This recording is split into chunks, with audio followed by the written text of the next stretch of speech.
Hooper take a turn.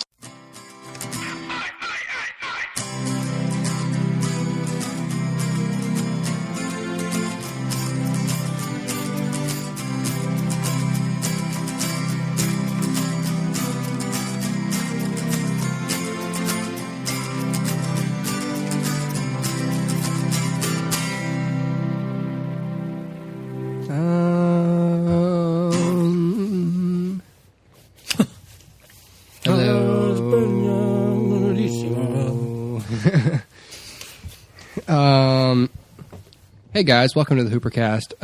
Hi Dustin. Hello, Hooper. How are you? I'm good. I have a mouthful of pizza. How's that pizza taste? Oh, it's delicious. I got some soup. That sounds good too. It's not.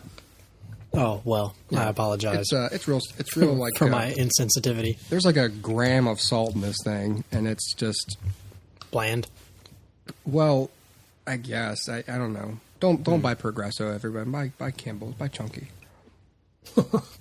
I usually buy Chunky, but there was like a sale on the Progresso.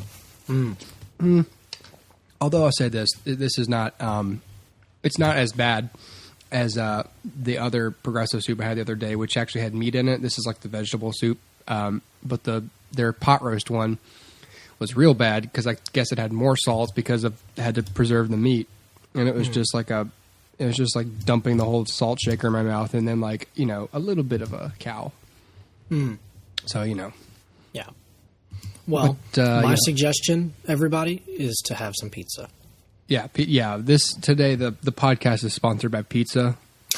This episode brought to you by pizza. Today's food fight is brought to you HooperCast food fight by Campbell's Chunky. Who lunched better today, Dustin or Connor? And the winner is Dustin with pizza.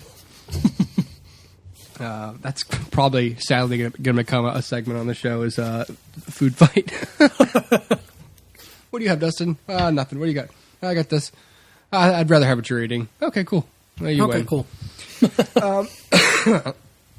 Well, today we're going to talk about a couple things. The first of which is a documentary that I saw. It's been out for a couple weeks, 2 or 3 weeks, I think, and it's called I Am Chris Farley, and it's it's about Chris Farley. And it's what's been out?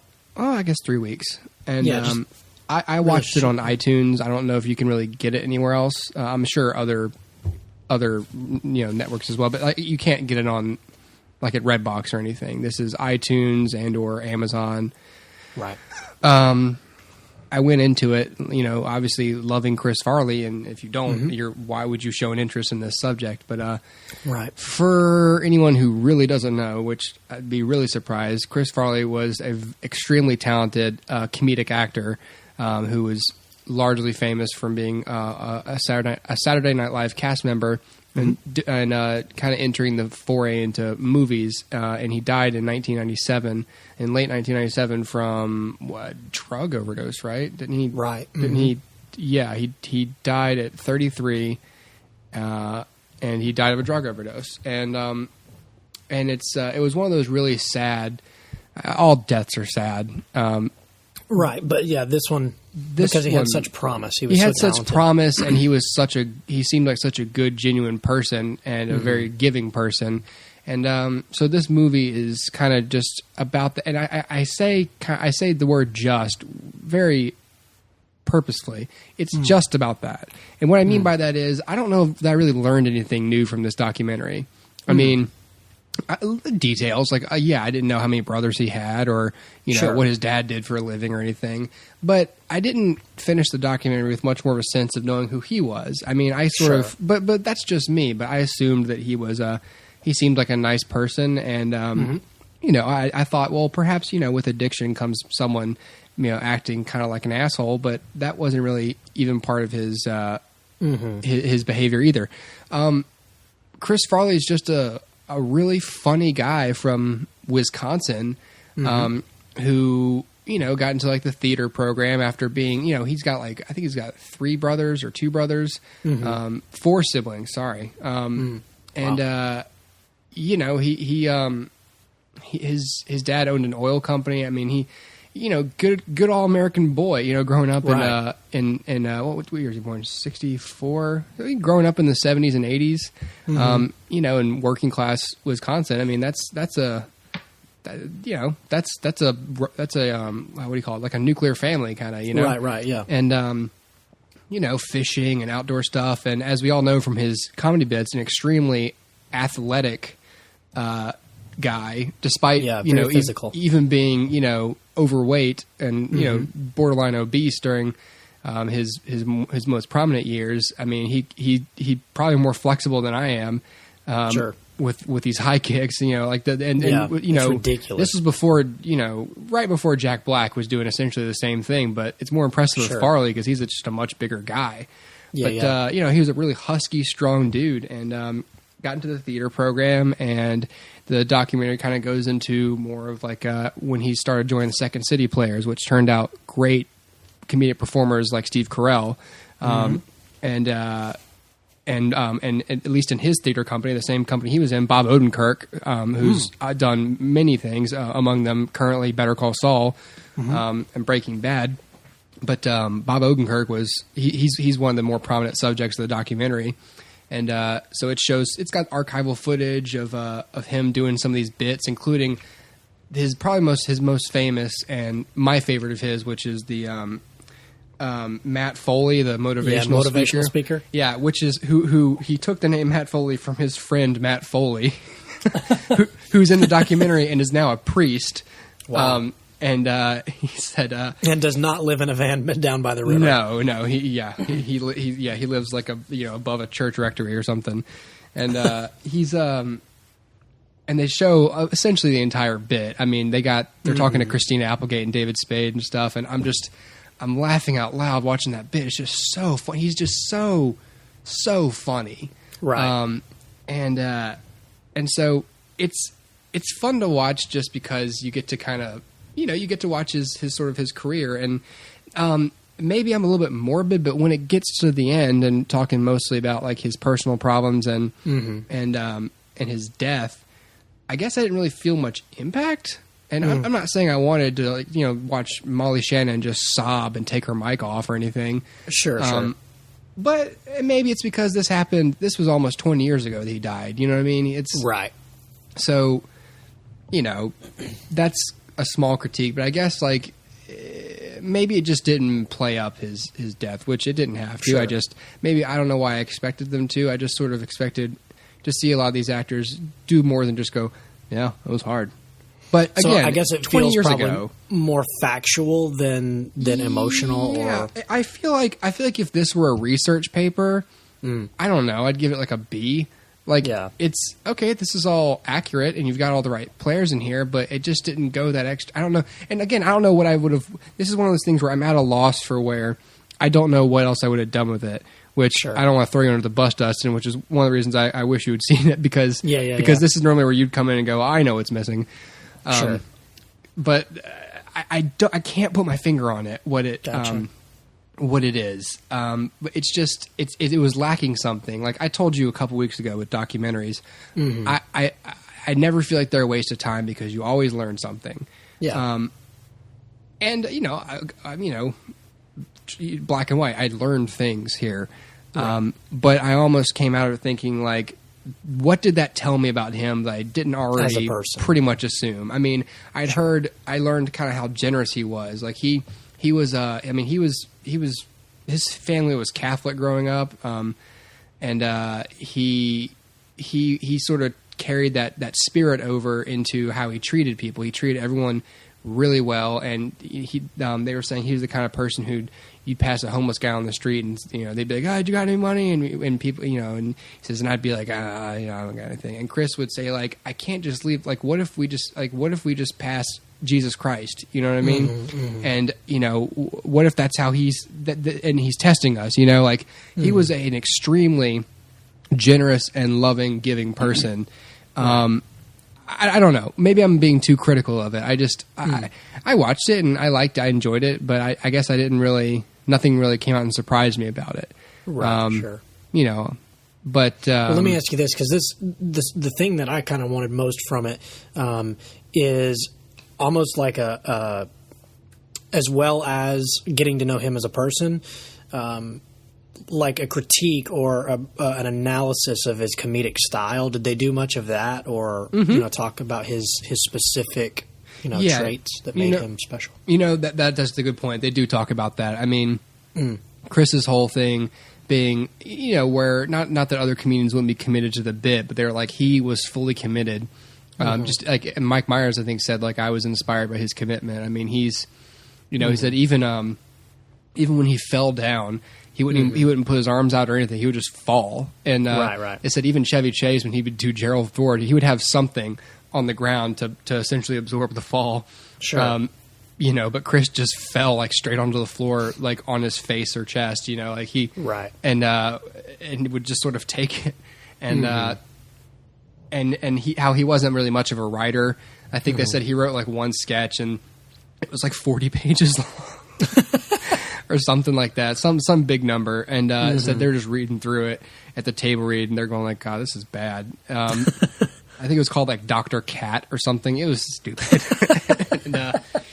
And how he would sort of but he would do whatever the writers needed him to do in the bit. And he, even in small, like they're talking about when him and Spade were off filming Tommy Boy, they were out filming in like Vancouver or something. And so they'd fly in like Friday or Saturday afternoon and do Saturday Night Live. And so there's this one skit it's like Pepper Boy, and it's an Adam Sandler bit where like, he's like the guy in the restaurant who crunches the pepper onto your salad, and the guy's explaining like, this is an art, I want to pass this on to you, and he's like, okay, it was an Adam Sandler foreign accent bit, and that was essentially the joke. And so Spade is one of the people in the restaurant. At some point Chris Farley is, and David Spade's saying like, he was he only has one line in this bit, and he's saying like, I'm gonna get a laugh, you watch. And it's it's supposed to be like, oh, Pepper Boy, this is the perfect amount of pepper, thank you or something. And he says, and before it, Farley goes, I'm gonna get a laugh with that line, and he's like, no, you're not. Like, so Chris Farley had I guess went in the back or whatever, and he got this big red bushy beard to wear in the restaurant, so you already roll up on him and you're like, what? And so he does the pepper. Instead of just like saying his line, he basically just shouts it. And he's just like, Pepper Boy, thank you. This is the perfect amount of pepper. Bravo. And it just got a huge, it like destroyed. And it's just all he's saying is thanks for the pepper. Right. Like he just, even when he had a little bit, he tried to make it just the funniest thing possible. He was all about pleasing other people. So yeah, I mean, there's actually a good, healthy amount of analysis of his comedic style and what sort of set him apart from the other people. Right. I mean, Chris, he was. I guess if you were to average out his stats, like in terms of like his writing, there's really no strength there. But but he's stacked in the performance category. Whereas some people may be more evenly keeled. Like Tina Fey is obviously much more of a writer than she was a performer. I mean, she's a perfectly competent performer and would perform plenty, but she was a much stronger writer than she was a performer. Same with Seth Meyers. I mean, him and Tina were both head writers at one point, but he didn't have a lot of range as a performer.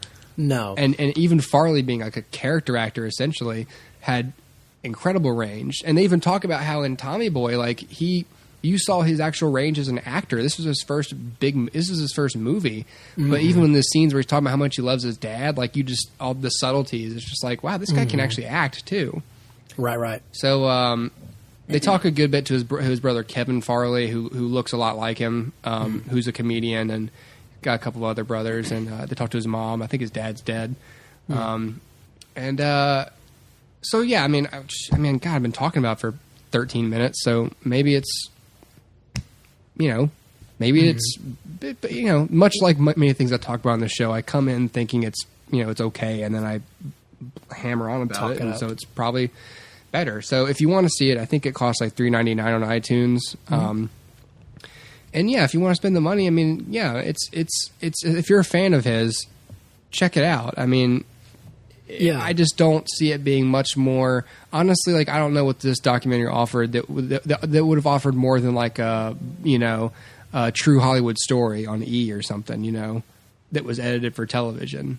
You know, Right. I guess that's what I mean. Like it was great, but I don't know if it in itself is great as much as just the concept. Like, Sure. it's kind of like you pick her up like a president. Like, you know, I like you because you're probably the only one who's offering me these couple things I care about.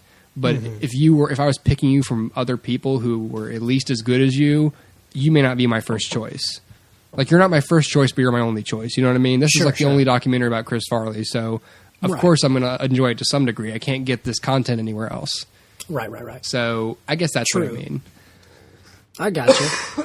Well, you know, it is something that I want to see, and I think I will still see it. I just haven't gotten around to having time to sit down and do it. But yeah, man, I love Chris Farley, so I'm definitely going to check it out. Yeah. And even though it's been about, like I said, it's been 18, 19 years since he died. People are still influenced by him, and people are still inspired by him because, like you said, not just commitment, but to me, versatility. Because, like you said, he was the only guy that could take a non-funny line and make it funny. And then, on top of that, he was the only person that could take a funny sketch and elevated be the even standout higher pretty much every single time. Right. And, you know, in terms of, like, physical comedy, he's like the old school, like pratfall kind of a guy. Yeah, slapstick. Yeah, slapstick, pratfall kind of stuff. And then he can also, I feel like, deliver in terms of, like, here's a really smartly written line. Even if he didn't write it, here's a smartly written line. Let's give it to Chris, and he can do that too. Right. And so I think you're right on point about his performance. I mean, he could do all of it as a comedian, and that's super rare, and that's why I think he's had the legacy that he's had. Of all the performers on Saturday Night Live ever, I mean, off the top of my head, he might be the most memorable and prolific.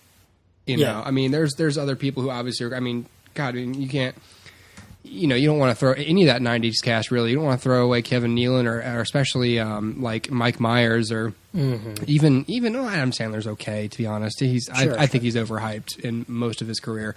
But Chris Farley is just, he was the one.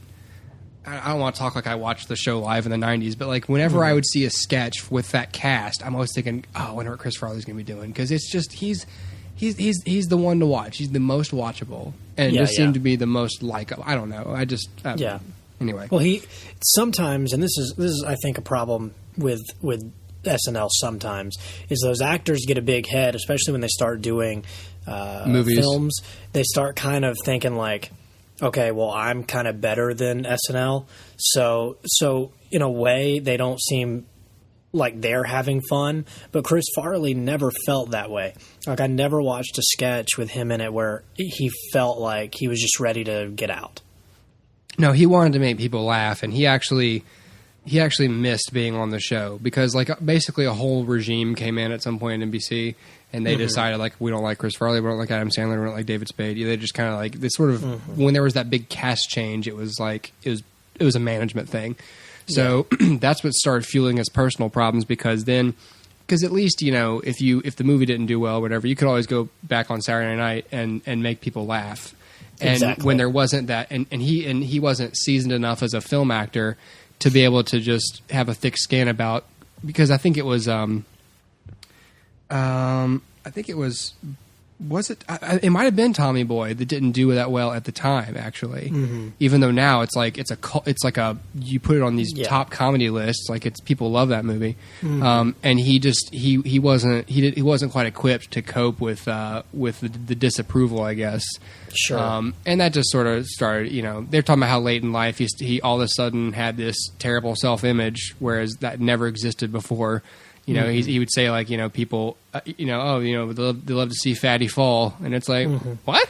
Like, what's wrong, man? Like, Right. So he was a tremendous performer and a tremendous human being. And, you know, without having obviously known him personally or even, I wasn't even aware of him until after he was dead. You know what I mean? But I wish I had been. And I'm glad I am now because he's a tremendous talent. And, you know. So, yeah, well said. Yeah. Let's you want to talk about Friday Night Lights? Let's do it.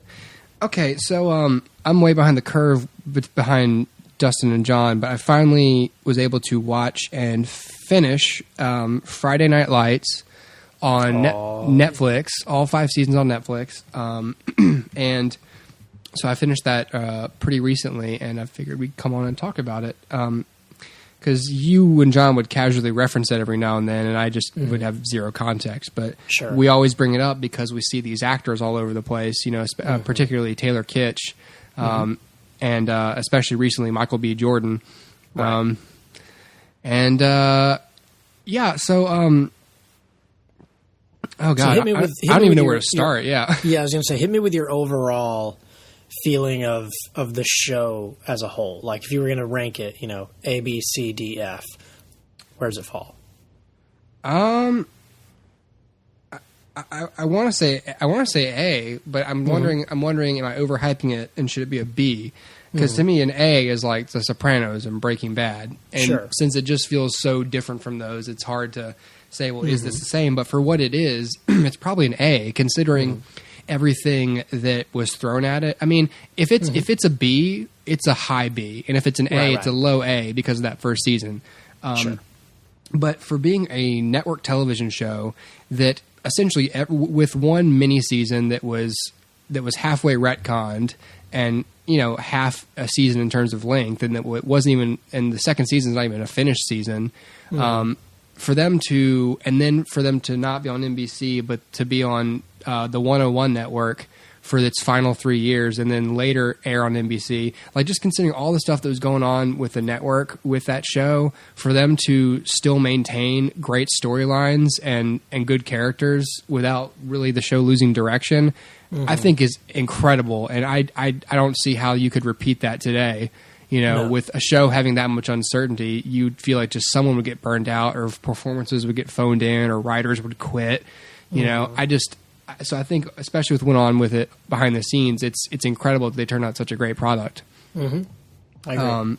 I mean, this is a show. This show was on from what, 2007 to 11 or 20 or to 2010 or something. This is a show. If you don't know, it's essentially about a high school football team and their coach and the players, and it's set in rural Texas, and it's about a great many things. You know, among the big issues they tackle are racism, you know, teen angst, broken homes, drug abuse, gang violence, you know, pretty serious issue, abortion, sex. I mean, they tackle pretty serious issues, and this is handled a lot better and more realistically, I think, than most shows would do. I mean, I say it's a network show. It's just because it airs on a network, but like this subject matter and the artfulness included and the level of acting and writing in this show, it deserved better than to just air on NBC. I mean, I hate to say, really did. And this is right when television was getting really good, and this is one of those shows that elevated what people expect from television and from stories. Right. I mean, like I said, the weakest part's that first season, and it's just because it's the longest. I mean, that's like 23 episodes or something, right? And they're establishing a lot, and there's a lot of dumb, teenagey, angsty things where it's predictable outcomes, like, oh, you're talking, that guy's, you know, whereas Dustin, if your girlfriend was talking to some dude she used to date or whatever, I don't think you'd be that nervous about it. But if you were both teenagers, you'd be like freaking out about it, and then you know, but as a viewer, I'd be sitting there like, okay, well, either this is going to work out or it's not, but either way, let's cut to the chase. Like, I don't want to string this along for 5 episodes, and that's what it does. Yep. And then that second season's so short because of the writer's strike, but basically from that third on, I mean, it's really good television. Yeah, I mean, the way that I always look at it is like the first season is trying to find its footing, but the performances are all on point. And although even sometimes the actors are still trying to kind of figure themselves out, by and large, you know, people like Connie Britton or like, what's his name? Chandler? Kyle Chandler? Kyle Chandler. Good Lord. Sorry, Kyle. Yes. Those actors, always kind of had their place, but, the kids are still trying to figure themselves out a little bit. Which I think plays as them being insecure high schoolers, Right, exactly. No, it does fit. It does fit. And then season 2, I think they're a little more comfortable, and even though the writers probably didn't quite know what to do there, everything was still on point, right? Cinematography from the beginning, it has a style. Someone literally gets away with murder. This is true. But there's definitely a style to the show, like a definitive look and a definitive feel that each scene must have and that each episode must have. And, there's probably rules regarding like music choice and all of these things that influence that general feeling of the show. So I think more than probably any other network show that I've seen, there's a definitive feel that is always consistent. Mm-hmm. So, you have something like Lost, right? Lost is an example of like high caliber network television show. I mean, say what you will about the writing, halfway through or whatever, but for the most part, I mean, those performances, everything's pretty on point. Yeah. But even that show was a little inconsistent in its tone and in its cinematography and in its style. From episode to episode, you may get something different. But especially towards those later episodes. But Friday Night Lights always had a style that was unique, and it's been parodied a billion times because it's so identifiable. Mm-hmm. And so for me, that elevates it above, like you said, that typical network television, which is all about like, let's use sets in the studio somewhere and, just set everything up very simple, over the shoulder shots, everything at eye level done. Yeah. And then this show is that next level. I mean, each episode is a mini movie, and even if the pacing is weird in the first and the second season, or even if things are still kind of in flux in those early seasons, you're right. By the third, fourth, and fifth, I mean, everything's just like clockwork. Everything's just rolling along perfect.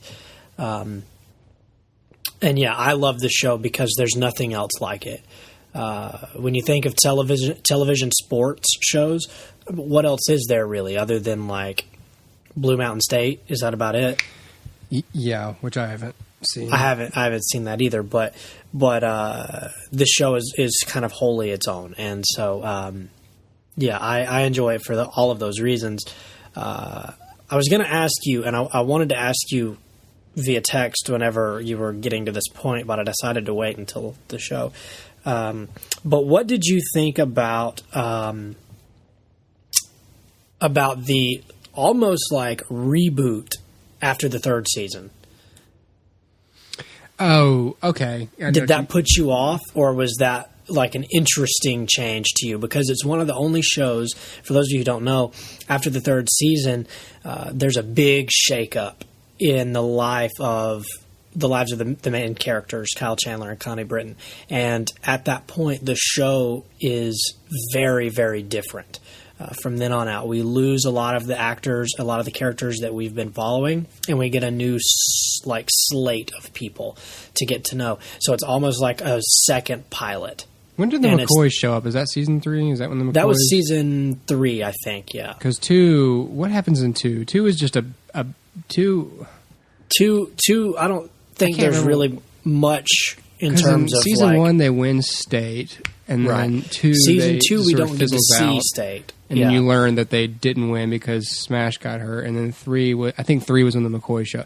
Okay, yeah.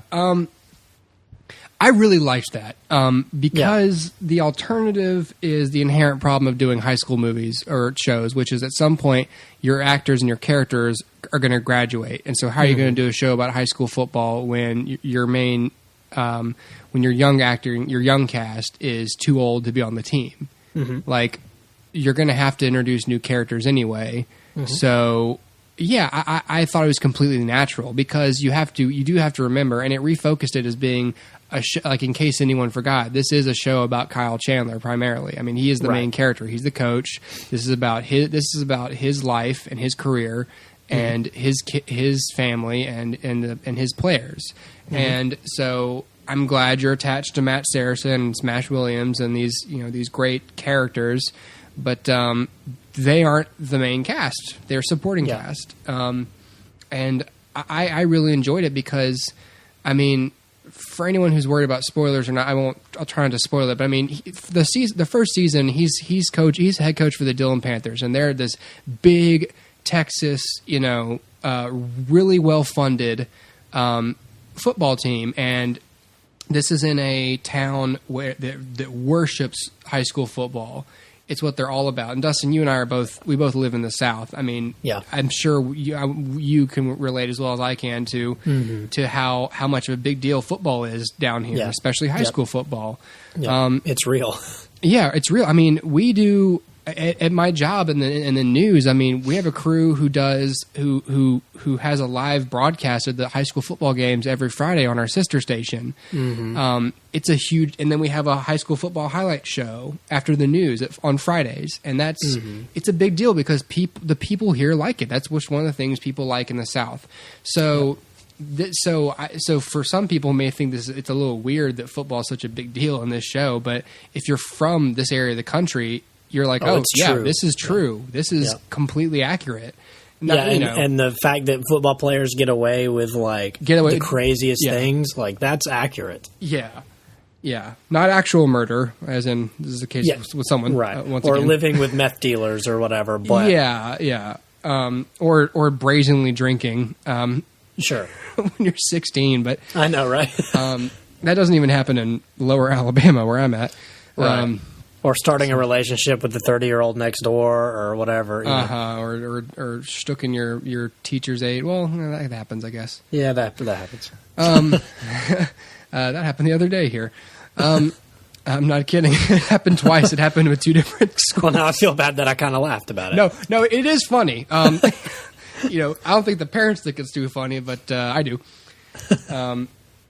Anyway, what was I saying? Yeah, so it's a completely truthful setting, but so in this town, football is really big, and with the first season, it's a real, not really predictable, but it's a long season with lots of characters, and at the end of it, they succeed.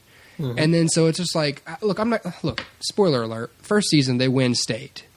So I'm thinking, okay, there's 4 more seasons of this show, so are they going to win state every season, or are they going to never win state again? I feel like maybe it peaked early, but that's sort of part of the storyline because it's at a certain, because then the next year, maybe they don't because the writers strike, and then at the end of, and then something happens at the end of the 3rd season, and all of a sudden he's coaching a team that has almost no funding, no booster club, terrible facilities and whatever, and a whole new cast of characters. But you're so engaged in his struggle. It's like you finally get to see Coach Taylor, who's basically been on top of the world and whose biggest struggle was dealing with the social climate of polite, basically of Dustin, you and I can relate to this too, two-faced, just to help out people picture this, two-faced, almost two-faced churchy people. A real polite town where everyone dresses nice and we're all a family here and we pray before the meals and we got the football, but they're really terrible people. They treat other people badly or something, and then so you throw him in with these players who some of them have criminal records and, the school is not thought of as very good or the people who go there aren't thought of as very good or upstanding people. And you get to see Kyle Chandler, who you should see Coach Taylor and his family sort of deal with not being liked by the public. At first it was too much. And it was like, how do you deal with everyone sort of wanting favors from you or expecting you to do good things or cooking dinner for you because you won the big game last week, to you're a traitor, Coach Taylor, and your team's garbage, and your players are garbage, and you're garbage, and it's incredibly engaging to watch, and especially just to watch the town turn on him like that, and to really what I think was the strongest feature is that you've got incredibly complex characters who, some of them are kind of archetypes, and while they do predictable things every now and then, they've got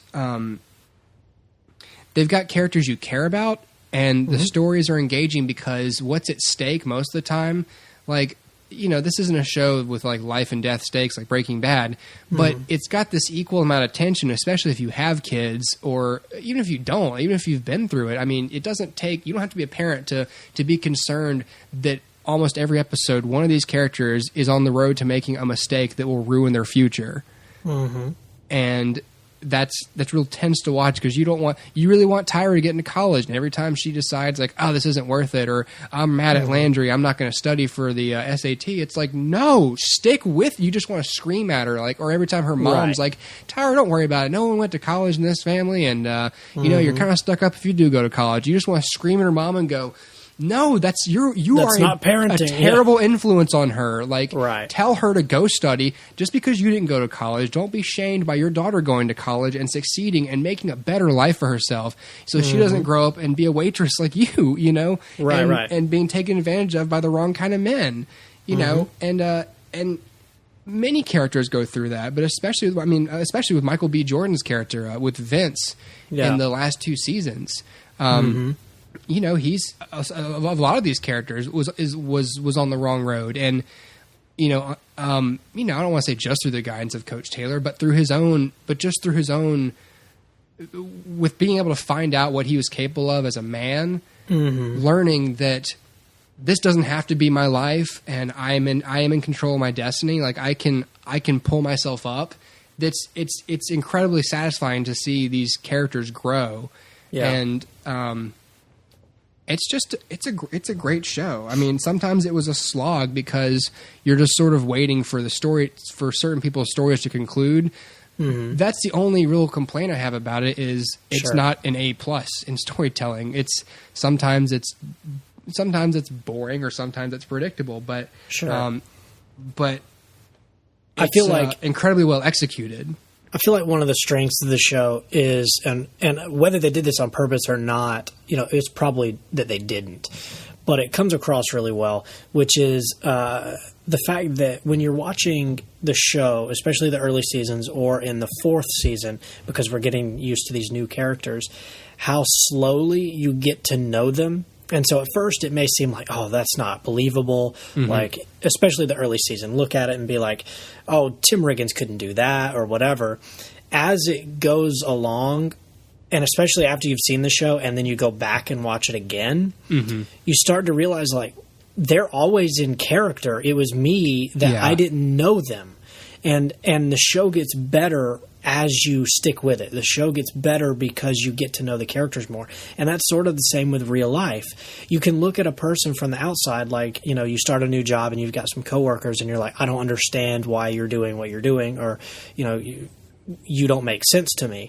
But as you get to know them, and as slowly they let you in on their secrets and on, you know, who they are as a person, then you can start stepping back and saying, yes, it does make sense now. And that's the way this show is. And especially with Vince, you know, if you watch the first few episodes, Vince is kind of a jerk. Vince is like quiet, and I don't want your help. I don't want to know anything that you're doing, you know, whatever. Think about when Coach Taylor and Buddy go to like scout him while he's playing basketball with his bros, his homies. And he's just kind of a jerk to them, like really short and quick, and like, you know, I'm not interested, go away. And at first you're going to be like, okay, well, that seems out of character, but it really isn't, because that's the Vince that he lets other people see. And slowly, as the episodes progress, we as the audience get to see more of him and get to understand why he's projecting that exterior. And so it's the same, you know, just with real life. When you get to know people, you can understand them better.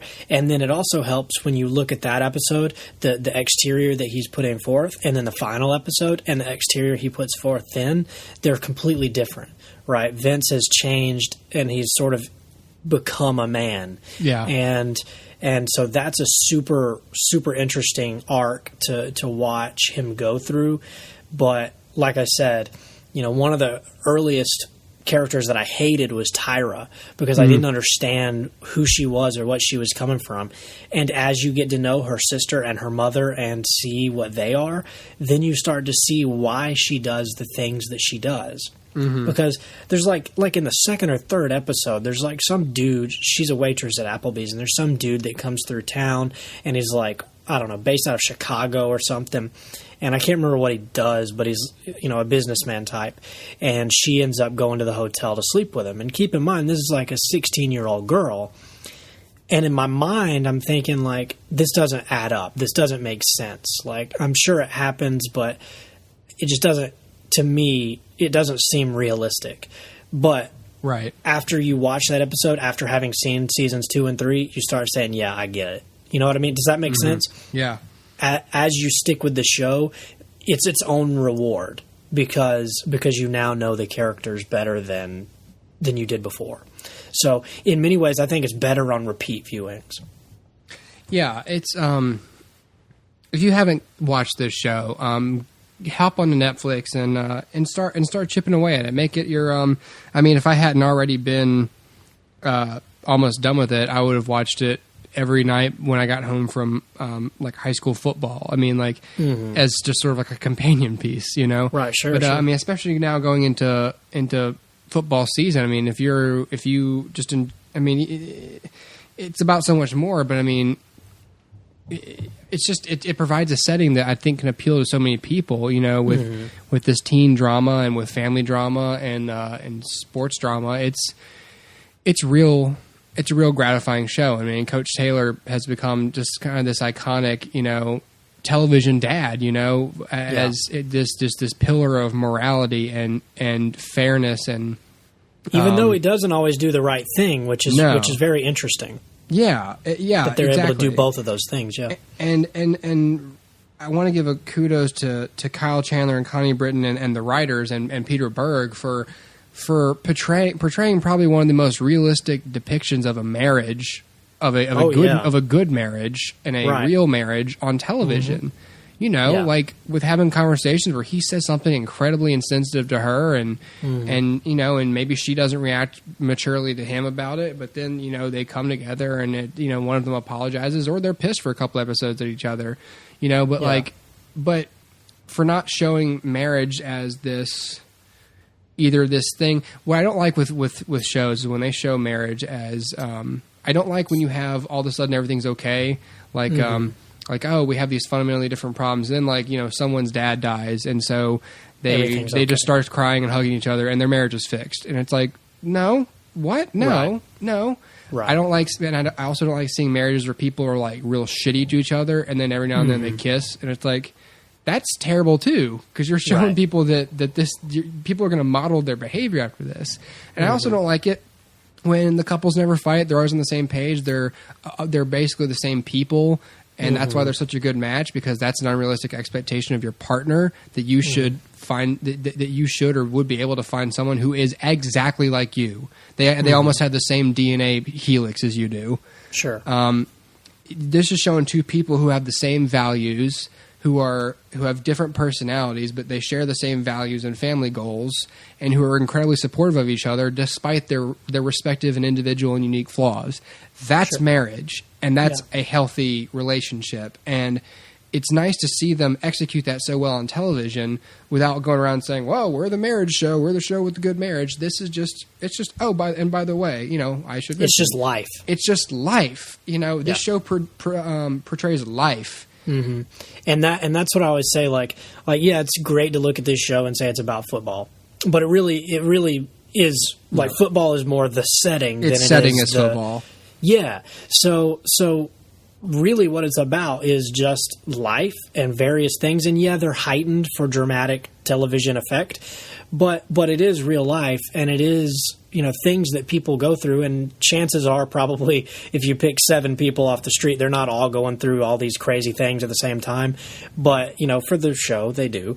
But it's life, and really, kind of, to me, the show is about community, and it's about like pouring all of yourself into people and saying, like, I'm going to give you confidence. I'm going to give you self-esteem. I'm going to give you the ability to be a man. I'm going to give you the ability to deal with hard situations. I'm going to give you the ability to this, that, and the other. And both Coach Taylor and Miss Taylor do that in equal measure. Her as a guidance counselor, him as a coach. They're able to grow kids up to be successful, or at the very least embrace, themselves and be better than they were the day before. And so to me, the show is just about an outpouring, or maybe you reap what you sow or whatever, but it's about sowing into your community everything that you can, even at your own expense. And despite your economic circumstances. Yeah, because there's a lot of things in the show where Coach Taylor has to sacrifice in order for for Miss Taylor to get what she wants, or for Julie to be happy, or whatever. There are sacrifices that are made, and that's not only realistic, that's not only life, but that's a good lesson to teach people, that you're not always going to get what you want, but you can make somebody happy. And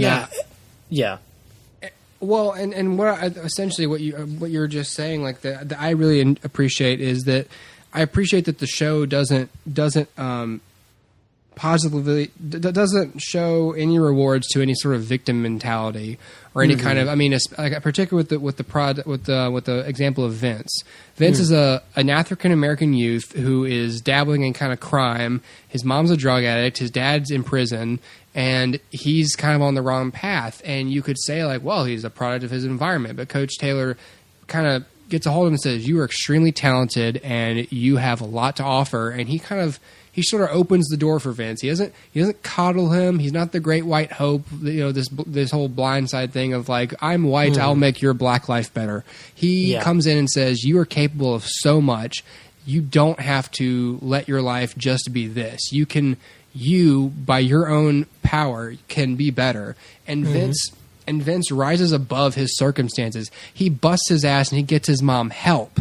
When his dad gets out of prison and starts kind of changing things up, he steps up for his mom. He steps up for his team. He steps up for himself. He steps up for what's her face,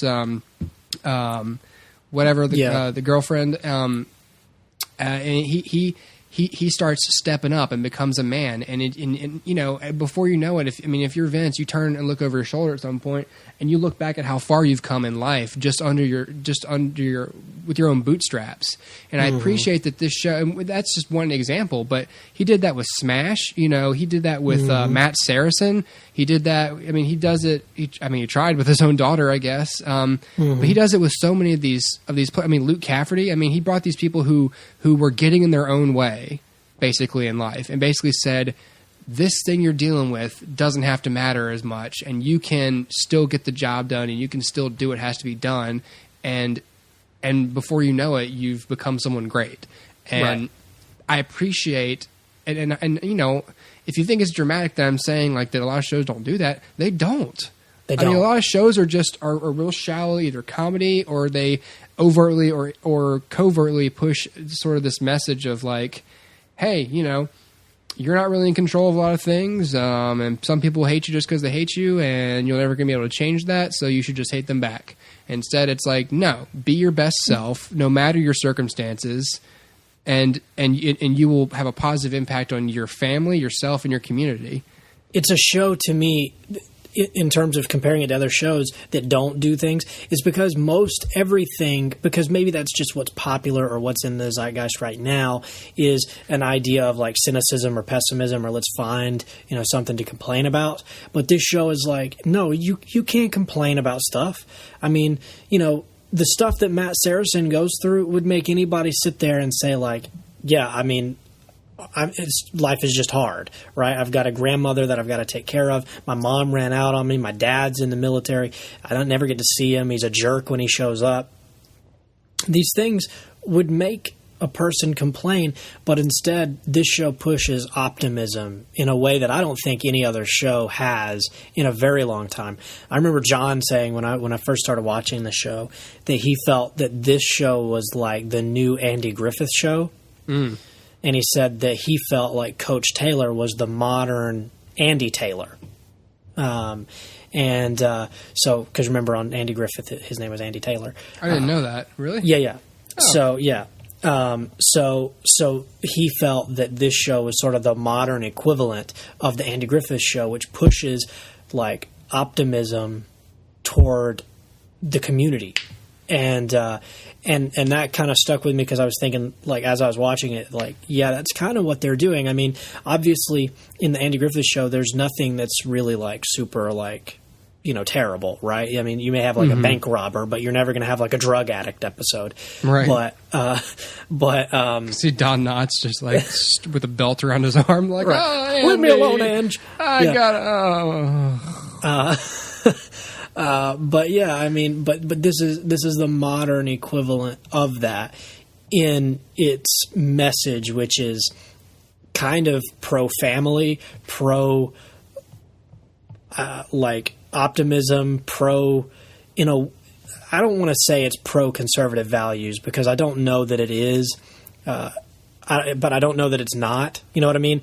To me, it's very middle of the road. It like, I'd say people would probably we might consider it as conservative values, but at the same time, it's like they're only conservative values because liberal values appear to preach the opposite of do for yourself and get moving, no matter what. I think the show is apolitical, but I feel like if you were to sit and count it, it's more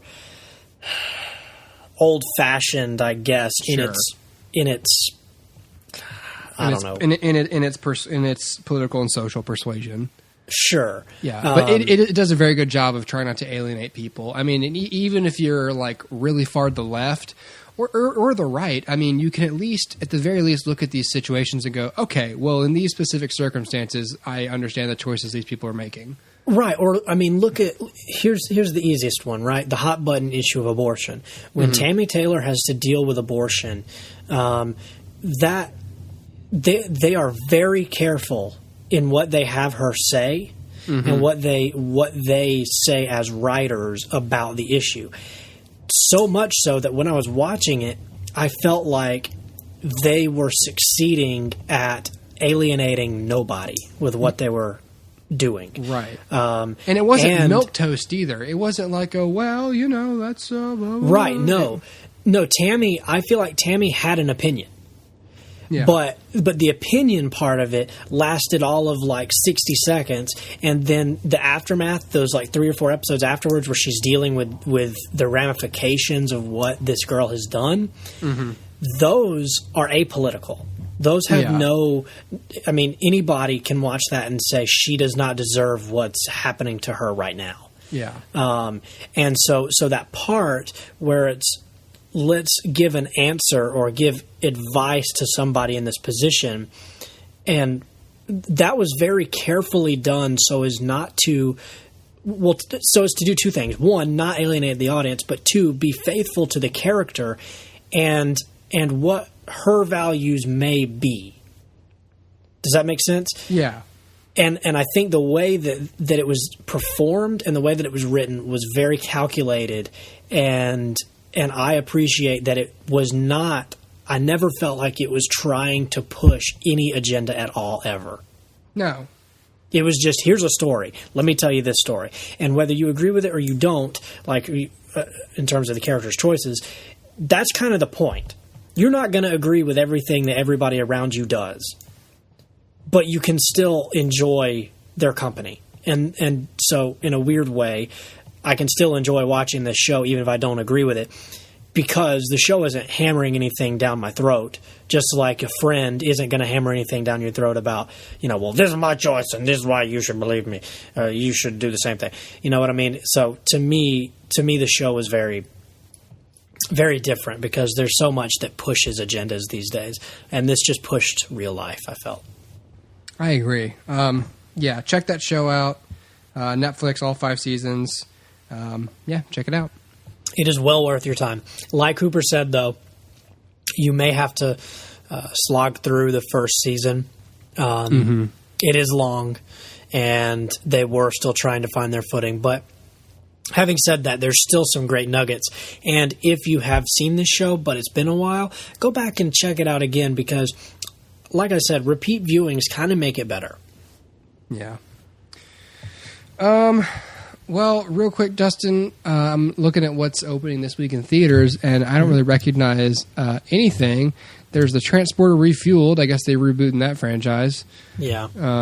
Good luck with that. Right. I'm seeing a movie called A Walk in the Woods right here that has Robert Redford, Nick Nolte, Emma Thompson, Mary Steenburgen, Nick Offerman, and Kristen Schaal. So I know who all those people are, and you know that's a pretty good cast. I can't wait to see Nick Nolte in the woods. Mm-hmm. I know, right? You know, sober in the woods, I guess. Wow. Yeah. Yeah. Seeing Nick Nolte sober is like a rare sight anyway. Yeah, I mean it's like watching him in that movie Warrior. Like I told you, like that's one of the few movies that can make me cry because like he's like just this recovered out. He used to like beat his kids, and now he's like not. He's like sober now, and he's trying to reconcile with his children, and they hate him, and he's just like, Brendan, I want to make it better, and they're like, yeah, well, you got your son back. See you later, and he's like, no, Brendan, please. And then like at a certain point in the movie, like he just falls off the wagon, and he's drunk in a hotel room, reciting Moby Dick. And, like, you know, and it's a real sad scene, so I don't want to like make light of it. But he's just like, the white whale, you son of a bitch, and I'm just like, oh my god, like I this must be what him drunk for real is like. Wow. Just quoting Herman Melville and with a bottle of vodka in his hand. Yeah. Yeah. I heard an interview with Michael Madsen one time where him and Nick Nolte are friends. It was on the Adam Carolla show, and Adam Carolla said, "Do you guys have like a gravelly voice off every now and then?" And he's like, "Yeah, Nick, I was on shooting a movie, and I got a call from my wife, and I'm like, hey, honey, how's it going?" And she's like, "Nick is here." Like he's like, what? Like here in the house? He's like, yeah, he's in the house. And he's like, put him on the phone. And he's like, hey, Madsen, how's it going? I brought some fireworks over to shoot them off in the yard. And I'm just like, oh, okay, Nick, just shoot them off in the yard. I'm like, what? What is his life? He just came over. Crazy. I just dropping by, brought some fireworks. I didn't know. I thought you might be home, but you're in Vancouver. So if you don't mind, your wife doesn't mind, I'm just going to go in your backyard and shoot off these Roman candles. I drove all the way here. I'd like to go ahead and shoot these fireworks I might off. as well do it, yeah. Yeah, if you don't mind. It's just that's like awesome. I'd like to see a documentary about Nick Nolte. I feel like it'd be incredibly interesting. Yeah. Anyway, that's he's in A Walk in the Woods, which probably has nothing to do with fireworks or drunkenness. So probably, if that sounds boring to you in comparison to his real life, then I urge you to just Google him and have yourself a nice read. Exactly. Just look up a few interviews. There you go. Yeah. One other thing, too, before we go, opens in theaters. This is Chris Evans' directorial debut. Oh. So it's interesting, that he's directing now. I hear this film already came out on video on demand, so you may be able to find it on, like, Comcast. I don't know where it is exactly, but it's out there somewhere. People have seen it, but it's out in theaters this weekend, too. So wait, is this Bloodsucking Bastards? No, what do you mean? It's probably not. That's a movie. I thought. No, it's called Before We Go. Oh, okay. Sorry, that's the one next to it. Oh, gotcha. No. Before We Go is like a romantic comedy, so I hope it's not about blood-sucking vampire. What'd you say? Bastards. Oh, okay, yes, gotcha. Yeah. Well, no, I don't think it's that either. These are fatherless children who drink blood. Yeah. Okay.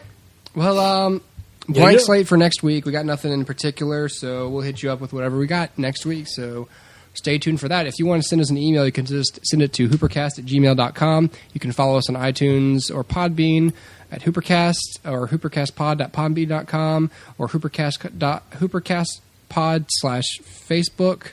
Or something like that. At HooperCast on Twitter, hoopercastpod.blogspot.com, hoopercastpod.tumblr.com, or you can just use the famous Google and Google us, and we'll pop up. Yeah. Hell yeah, dog. All right. So till next week, this is me, and that's Dustin signing off. Goodbye. And goodbye. Adios, everybody.